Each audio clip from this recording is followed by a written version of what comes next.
What is up? Good morning, YouTube. This morning was pretty hectic. I had gotten to school and right away had to start prepping a lot of things for my classroom. So I had to print out a lot of stuff and go make a ton of copies and then prepare some of the morning discussion things.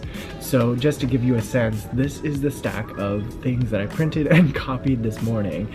It's pretty massive. But I'm really excited.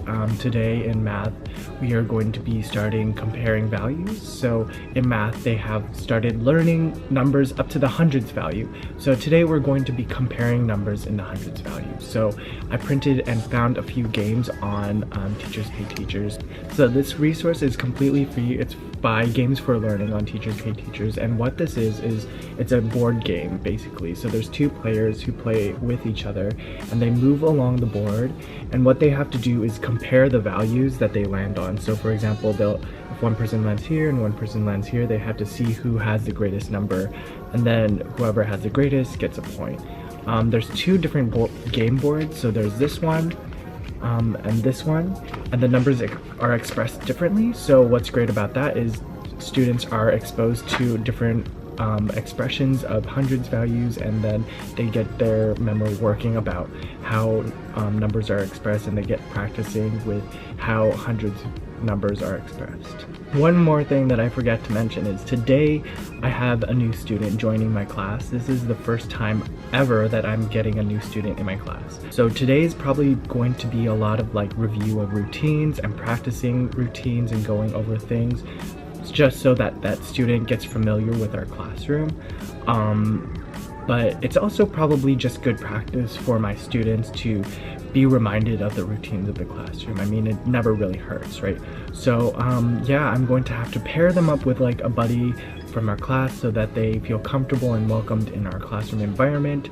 But I am really excited. I'm looking forward to meeting this new student.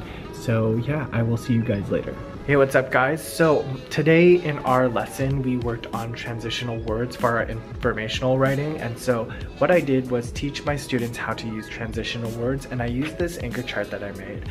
So basically what I did, I wrote basically a teaching point at the top, and then I showed an example of a common theme that I see in my students' writing. So what they do is just kind of like list different facts, right, in a sentence. So bats have wings, bats are mammals, stuff like that. And then I showed them what it could look like with transition words.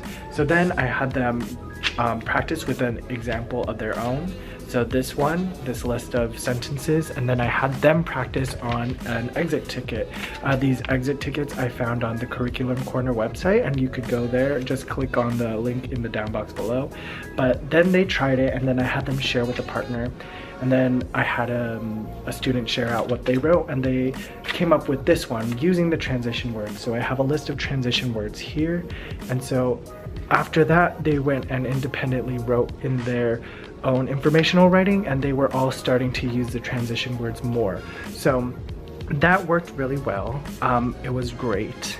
Now what I'm doing is I'm compiling all the papers that I need copies of, because tomorrow there's a parent who volunteers and comes in to help around the classroom. So what I have them do is help me make copies so I could save a little bit of time to do other things. So basically all I have to do is compile the sheets that I need copied, put them in a folder for her, and then hand it off. And then she's basically gotten into the routine and kind of has an idea of what to do now. So I just hand it off to her, kind of go over what needs to be copied and how many, and then she'll come back with all the things compiled. And yeah, so I know earlier I gave you the update that I would have a new student today. Turns out it was a miscommunication. The principal basically said that the new student would be coming soon. She told me it would be today in an email, and then so I told my class and they got really excited in the morning. And then the next period happened and they were like, where's the new student? And then the next period came and they're like, where is the new student? But the principal approached me at lunch and said, so this new student is going to be here on Monday.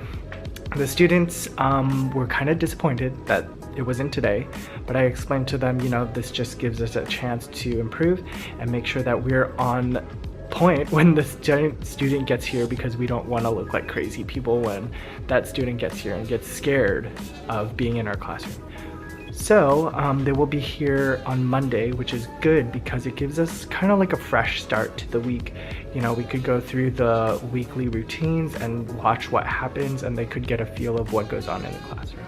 So yeah, that is all, and I will see you guys later.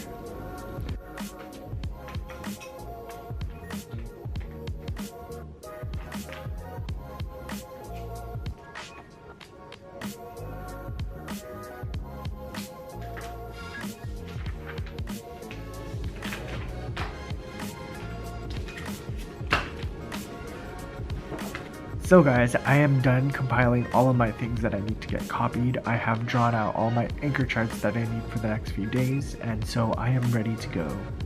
If you liked this video, make sure to give the video a thumbs up. Leave a comment below if you want to see something specific, and make sure to subscribe to my channel. It really helps. Thanks guys, and I will see you later. Bye.